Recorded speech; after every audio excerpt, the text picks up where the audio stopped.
all for this edition of Pelicans Insider here on Bally Sports. Special thanks to David, AD, and our entire Insider crew, and of course to you for joining us here on Bally Sports. We'll see you next time for everything Pelicans basketball. Do I have your attention? Your favorite team has a new network. Bally Sports New Orleans. This is the moment. We about to level Bally up. Sports New Orleans, the new network of the Pelicans. The heart of your team, the heart of the Big Easy. Bally Sports New Orleans, the heart of the fan.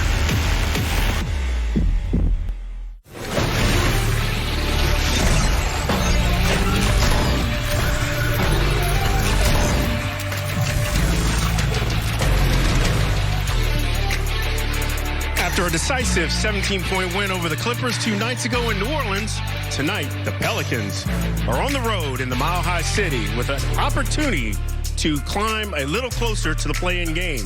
The Nuggets continuing to play well in spite of losing their second leading scorer, have won 6 of their last 7, including the last 2. With a win tonight, Pelicans can inch a little closer to the third-place Clippers. Both teams have won on the road, and this game will decide the season series. Let me welcome in David Wesley, and this is Pelicans Live on Bally Sports. No, that's you. Now You're I get David. to welcome in you. Yeah, I'm welcoming you. I'm working at this. I'm working at You this. know, you just cried. I was just going to ask, why did I even show Aaron tonight? Hardigan. Why did I even show No. up tonight, y'all? He just crushed that. In I fact, did not crush it. Okay, in fact. But I'm gonna No. I'm gonna get some reps. No. I'm gonna get some reps. I have a question. I'm gonna get some reps.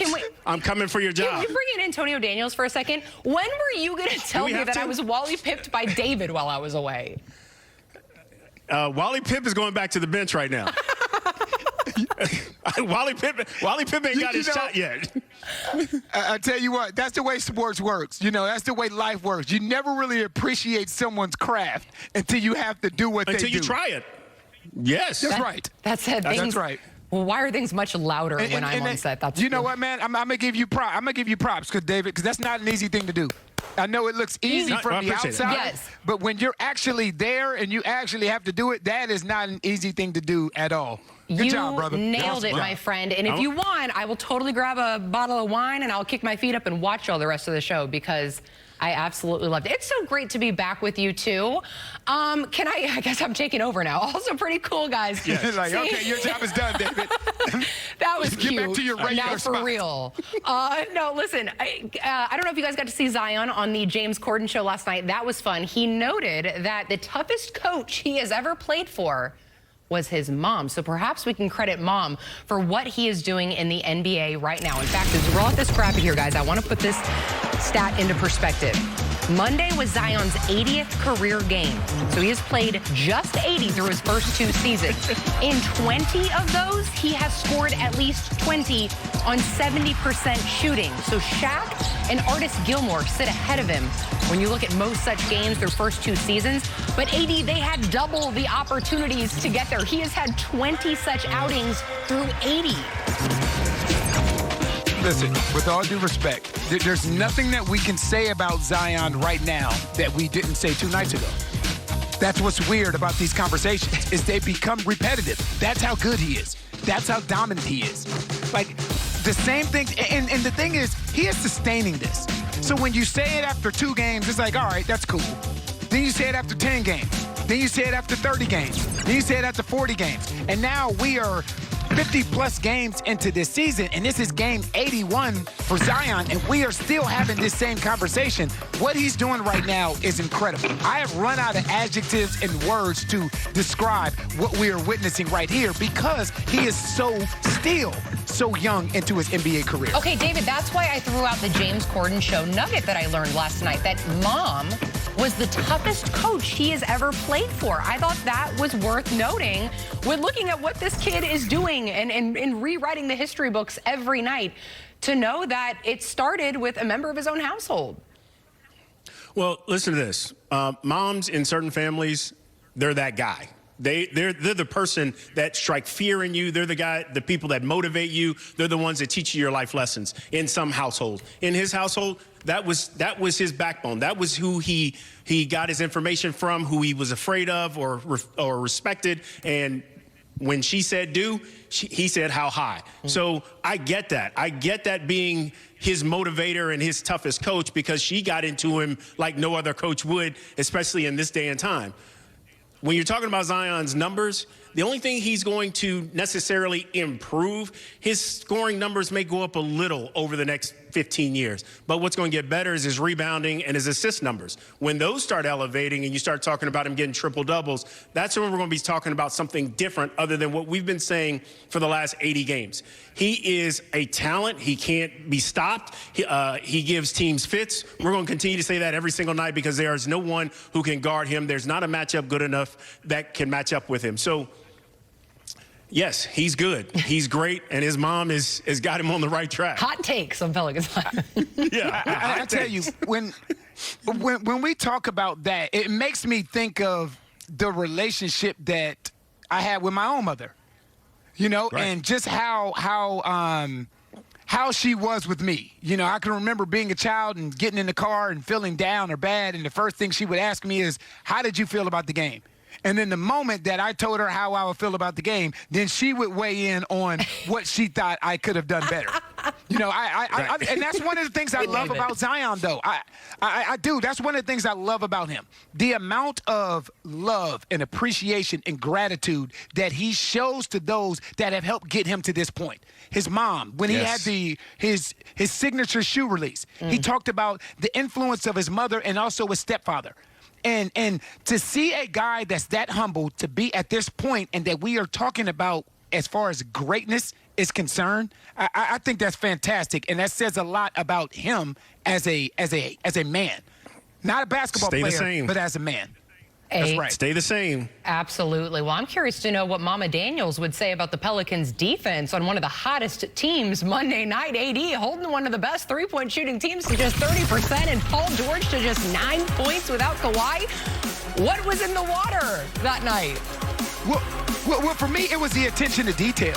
You can see this right here. This is after DeMarcus Cousins was going. The activity was different in this game. And again, it's all about hustle. Lonzo Ball was the one that ran all the way over. This is what multiple efforts look like defensively. And this is how you have to be successful. You know what the Clippers did well. They were the first team in the league as far as three-point percentage is concerned. And you see guys running guys off the line. The attention to detail and defensive discipline is what really stood out to me in that game versus the LA Clippers. And yet it still can be better. And I say that because it was a perfect storm. You got a Clippers team that shot it poorly. But you also got an active, very active Pelican defense. So the perfect storm happened, and I'm not taking anything away from the effort that they put in. And like AD said, that's when they started taking the ball out of Cousins' hand. But they missed a lot of shots they could have made. But there was the effort and the energy and guys flying around. That play that was just shown where the guys jump, and then there was another guy coming and he jumped, and then they made him pass the ball, and then another guy fly by. That kind of effort, those kind of things, that's winning basketball. First to the floor, getting block shots, helping your helper or helping your teammate. Those things have to happen, and they have to continue to happen all the way to the end of this season if they want to have a chance to get in that play-in game.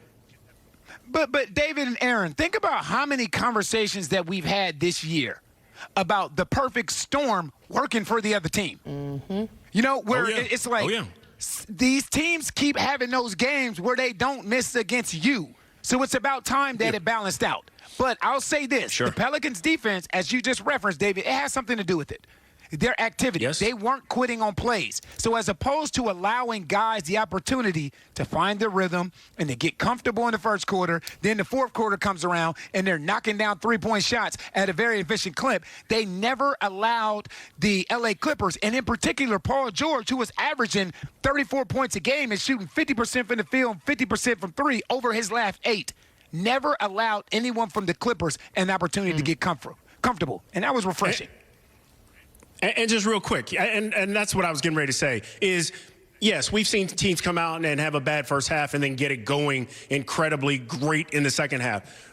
You're right. It was their energy and their effort that didn't allow that. They didn't let Paul George get going. They didn't let any of those other guys get going. They were at them. They were active. They were diving on the floor. It was a great defensive effort for this team. I was just saying the perfect storm was also when they had open shots, they couldn't make those either. But it has a lot to do with their defense and not letting them get into rhythm. Totally. You leave yourself a little room for luck, as Antonio Daniels typically reminds us here on the show. So you call it a perfect storm. AD, I'm curious to know what you would call the fourth-seeded storm that the Pelicans meet tonight. They lose Jamal Murray 2 weeks ago and only go on to win 6 of the next 7. Yes, in large part to Jokic, but Michael Porter Jr. has been a Pelicans killer all season. And oh, by the way, comes in tonight writing 70 points in the last 2 games on 60% shooting.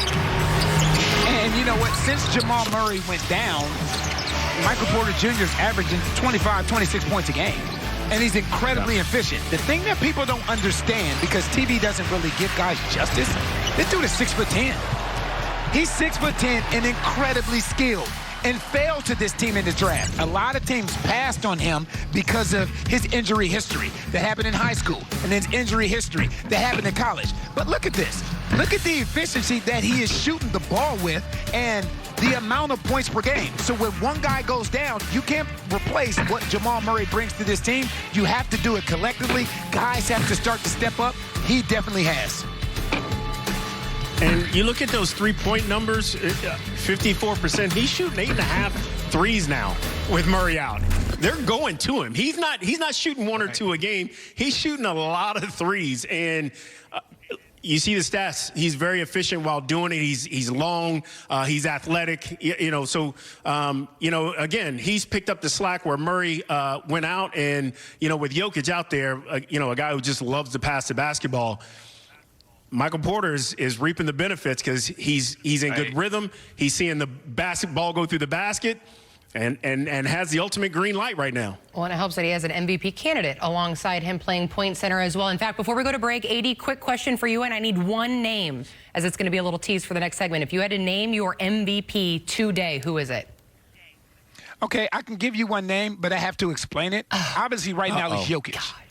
It's definitely Jokic. But the reason that I'm saying it's Jokic, because some of the other guys that would be in this conversation, the Joel Embiid, Giannis Antetokounmpo, Kevin Durant, LeBron James, those guys have not been available enough. Yep. Jokic has the stats across the board, and he's also been available. So right now, if I had to pick quickly with MVP, it would be Jokic. You know that's never the case with our boy One AD. name I'm quickly. so thrilled to be back. Thank you for putting up with me. I'm going to come see you, Mr. Wesley. I'm going to come see you. He's got the call at the top of the hour with Joel wall. Myers and Jen Hale. We're looking forward to it when we return. David Wesley, I'm going to ask you that question, but I need more than one word from you. We have to fill time and whatnot. You get it. Stick with. Pelicans Live on Valley Sports is brought to you by Smoothie King. Rule the day. By Chevron, the human energy company. By Entergy, we power life. And by... Get ready now, cause it's going down. And if you blink, you'll miss. You ain't never seen it like this. Let's go, let's go. Can't stop us, we on the road. Hey, but here comes the twist. You ain't never seen it like this. Let's go, let's go.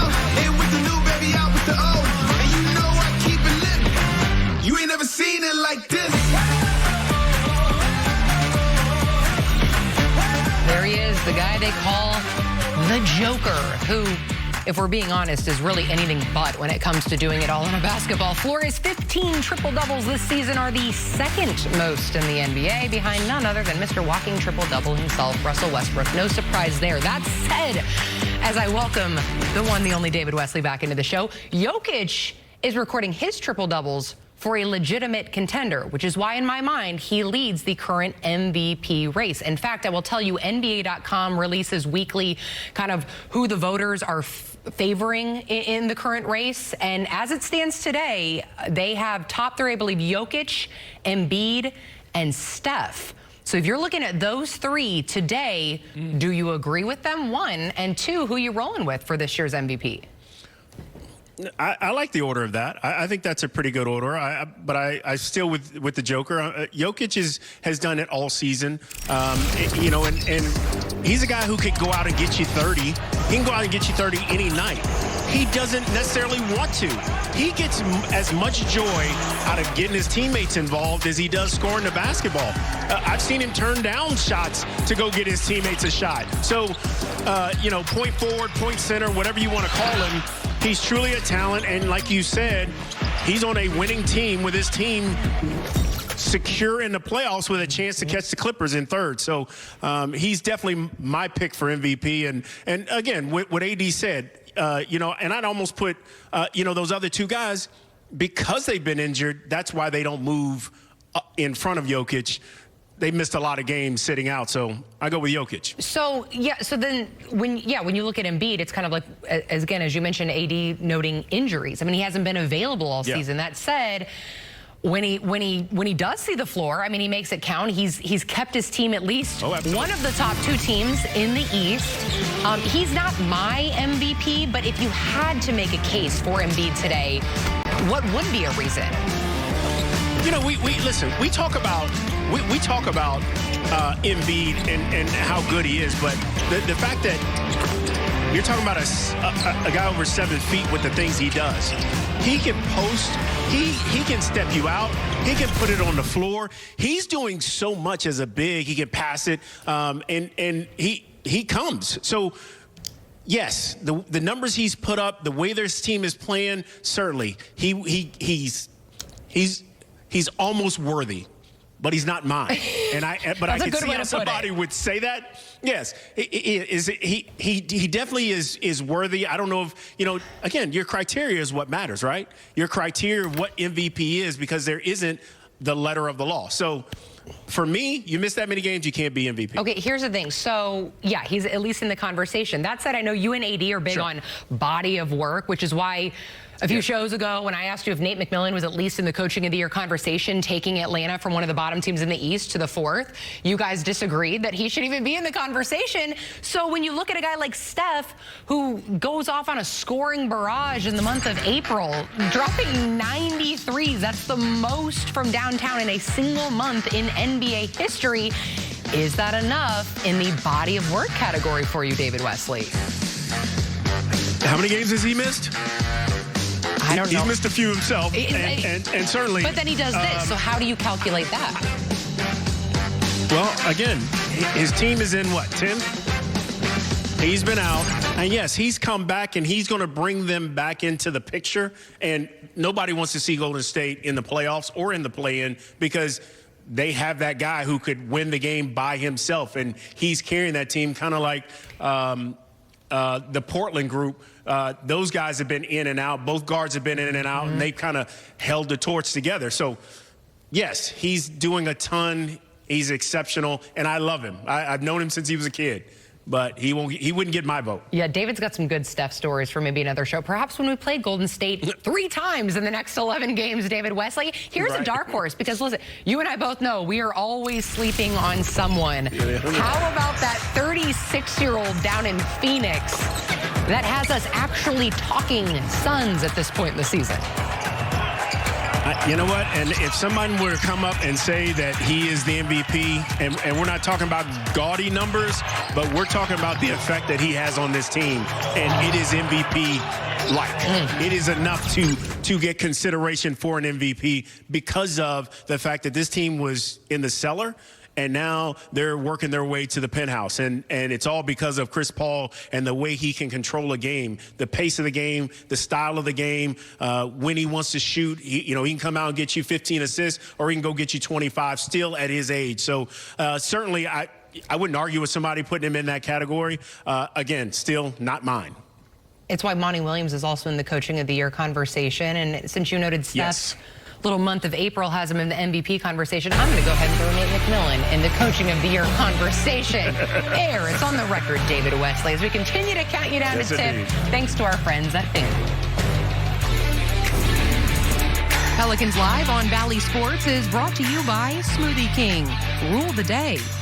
By Ojner, official healthcare provider of the New Orleans Pelicans. Buy Ibotta. Cash back. Make Room, everybody. I'm your host, Jen Hale, today.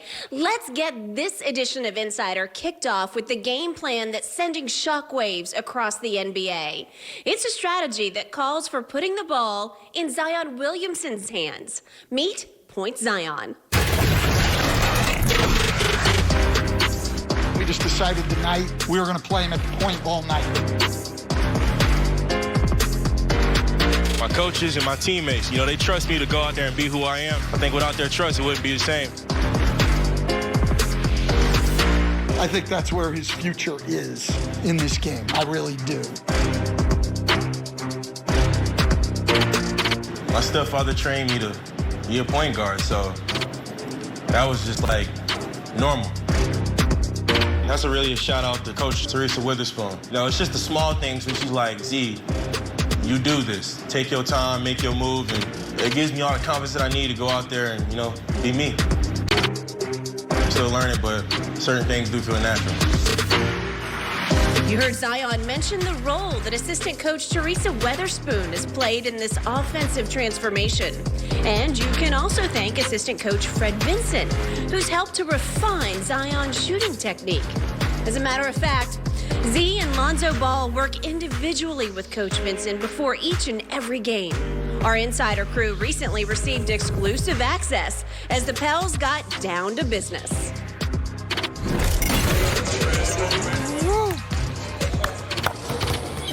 Oh, you ready? I love being in the gym. I love working with guys. I love seeing players get better. Are you ready? Same time every day. 78-minute mark for Zion, and then the 63-minute mark for Zoe. Are you ready? Good. Got your nap in? All right, here we go.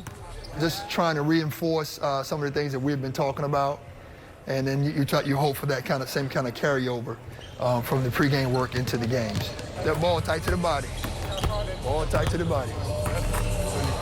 There you go, nice. And they go right up with it, perfect. One. This is a unique season because there's so many games and there's limited practice time, which is frustrating for me, honestly, just because I love to be in the gym with them more, but it's just so difficult with the travel schedule, the COVID protocols. Two, give me a bounce with it. Bounce. There you go, nice. Three. So a lot of what you're seeing is in the pregame work and through film. And so in terms of creating muscle memory, in terms of getting better and building, it's really difficult without being in the gym and getting the reps up. Spin. Come at you, B. There you go. Nice, nice. That's one thing I'm looking forward to in the offseason with Zion and our other guys that hopefully I get a chance to work with and to try and help them improve.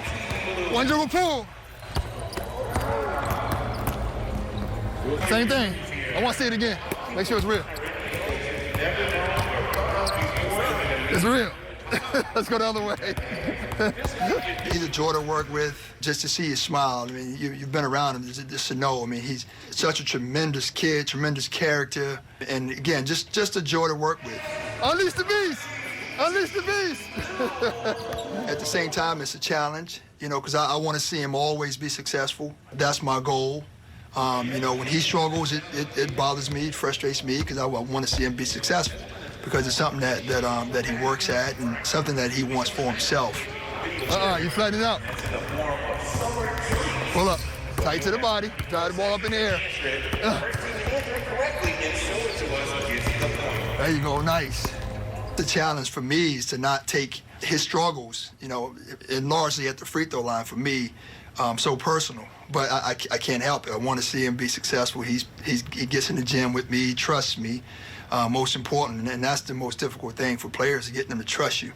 So when someone trusts you, you kind of take it a little bit personal and want to see them do well. Look at you. Number two. I think shooting in general is mechanical, but I also think it's a certain amount of confidence. Each shot has a life of its own. There we go, number two. See it all the way through. Once you take that shot, make or miss, it's done. Now let's focus on the next shot. Don't allow a miss turn into another miss. Just focus on each shot for what it is. Bend them knees, too. Thank you. When they lift it with your legs, good. Up front, finish high. It's a testament to the time that they put in. It's a testament to their ability and focus to concentrate when we are in the gym. There you go. That's it right there. Good stuff, boy. Yes, sir. Always. That was awesome stuff, guys. Special thanks to photojournalist Ryan Doyle and, of course, Coach Fred Vinson. Coach, we are very lucky to have you joining us now for an extended interview. We get to go inside and probe the mind of a shooting guru. Before we get into all of your tricks and techniques, is it a little crazy you are now the longest tenured coach on the Pelicans staff? You're like the grandfather guru. Yeah, it's been a long time, you know, coming from the Alario Center to the beautiful facility we have here now. I mean, it's been a while, but, you know, for me and my family, you know, it's been a blessing to be here in the city of New Orleans, great city with outstanding people. We've made unbelievable friends, and we've watched our kids grow up here, and it's just been great. You know, I really can't ask for much more. I feel truly blessed, and you know, I'm excited for where we are now with the organization and the team and everything going forward. So all I can say is I'm blessed, and I love the city of New Orleans. And gosh, Coach, New Orleans certainly loves you and your family. It's been so much fun to watch your youngest son grow up on the sidelines of Pelicans games. All right, take us back to the beginning for you, when you first got introduced to the game of basketball and the moment you knew you wanted to be a coach. Well, I got introduced really just from my cousins, family members growing up. It was just something for us to do. You know, growing up in North Carolina, small town kid, country kid, with not a whole bunch of activities to do. We tend to lean on sports a lot, and so basketball was one of the things that we kind of took up, and for me it was something I could do by myself as well. So I would go out in the backyard, and I had a hoop there, and I would get shots up, and just kind of fell in love with the game that way. So did you ever envision for yourself that you would become the shooting guru, the one the entire NBA world talked about, fixing Lonzo Ball's shot, getting Brandon Ingram to that most improved player level?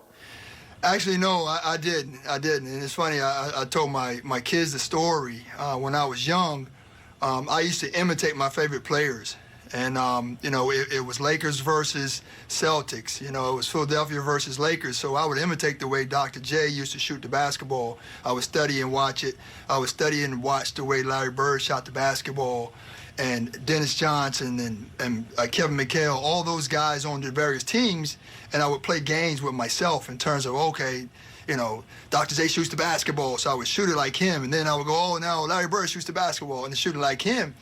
And so it just taught me, I think, in some ways, how to learn how to shoot, and I taught myself how to shoot. I didn't have anyone teach me, and it just became a part of something that I did. I wanted to have the perfect jump shot, so I just studied, and I studied the greater shooters and the different ways that they shot the ball. All right, tough question. What makes the perfect jump shot?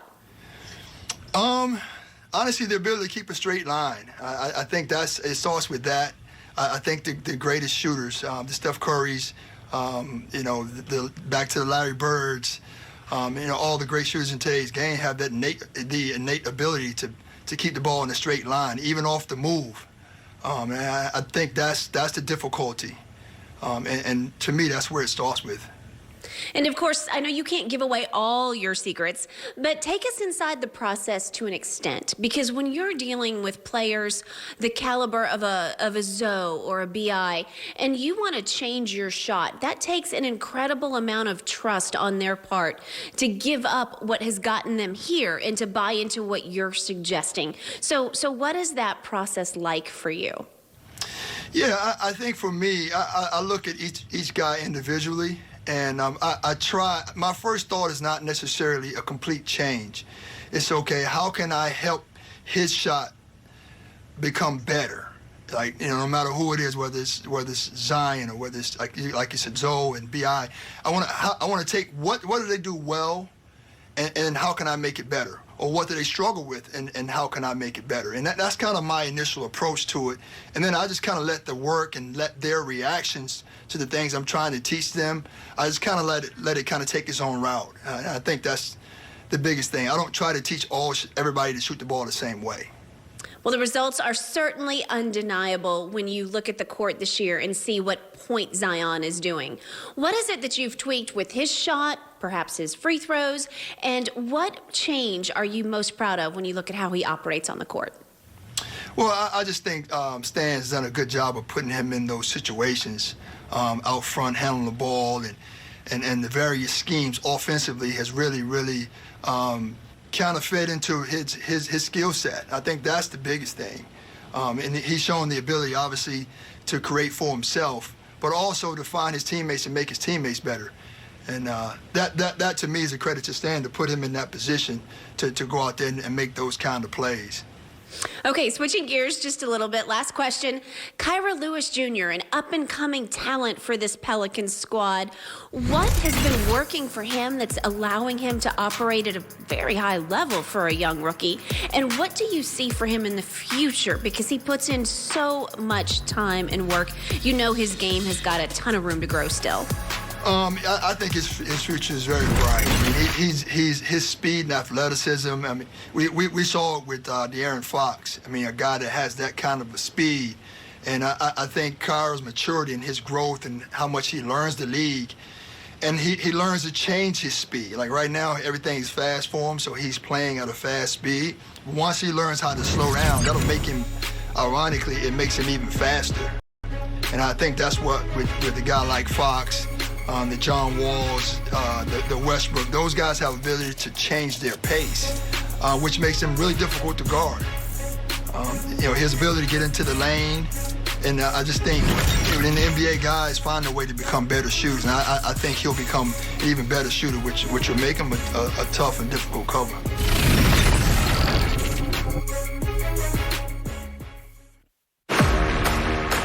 The New Orleans Pelicans home is Valley Sports New Orleans. New network, say home. This is where Pelicans fans go for Pelicans basketball. Valley Sports.